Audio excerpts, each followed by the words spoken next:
It's day 31 of the war, so it's been a month since this conflict broke out in West Asia. It started with the United States and Israeli strikes on Iran.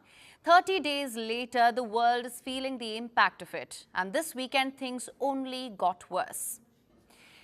Especially for the United States, because for the first time in this war, America has taken a direct hit, high-value hit.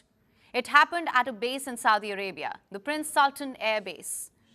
Iran had targeted it, and this time it didn't just damage equipment. It took out one of the most important aircraft in the US arsenal, a $300 million Boeing E-3 Sentry. Now, this is not just any plane. This is the one that sees everything. It's a flying radar, sort of a command center in the sky. The aircraft tells fighter jets where to go, what to hit, and what's coming for them.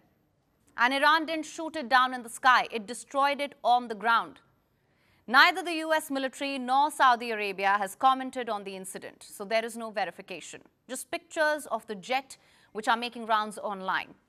And you can see the damage on your screens. It's a lot.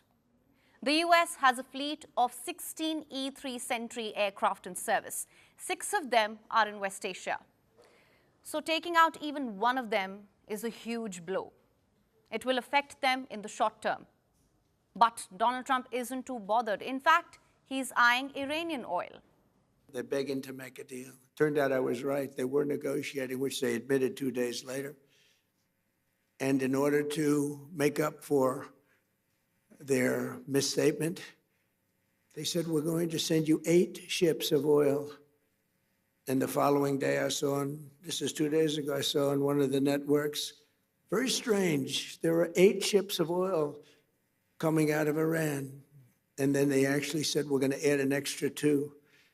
And they added an extra 2, so we had 10 ships. And then people realized we were actually negotiating. We're negotiating now, and it'd be great if we could do something, but they have to open it up. They have to open up the Strait of Hormuz. The Strait of Trump, it seems. Oil may not be flowing through Hormuz, but the jokes aren't stopping. That's Donald Trump for you. But there's nothing funny about war. And don't quote me on it. Last time I checked, it's serious business. And things are only escalating right now. Israel and Iran have traded more strikes. In Tehran, powerful explosions were heard. Israel says they targeted Iran's infrastructure. Meanwhile, an Iranian barrage struck Haifa. A fire broke out at the Bazan oil refinery.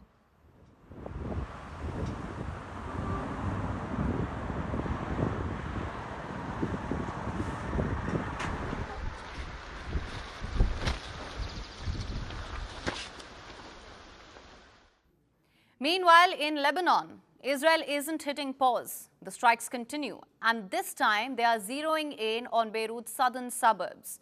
Israel says it's going after Hezbollah, but so far it hasn't put forward any public evidence. And this is only the beginning.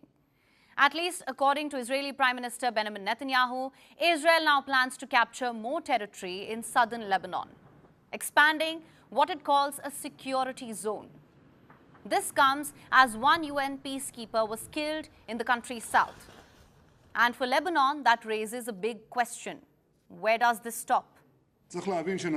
In Lebanon, I have just instructed to further expand the existing security zone in order to decisively thwart the threat of invasion and to push anti-tank missile fire away from our border. And what I discussed today with the commanders here are ways to remove that threat as well. Dear citizens of Israel, I, of course, cannot share these discussions with you, but I can tell you this. We are determined to fundamentally change the situation in the north. And now on to the rest of West Asia. Today, Saudi Arabia said it's intercepted 5 ballistic missiles. They were aimed at the kingdom's eastern province. In Kuwait, a desalination plant was targeted. Another strike targeted a power plant. 1 Indian worker was killed in that strike. And this is very important because in the Gulf, water is a scarce commodity.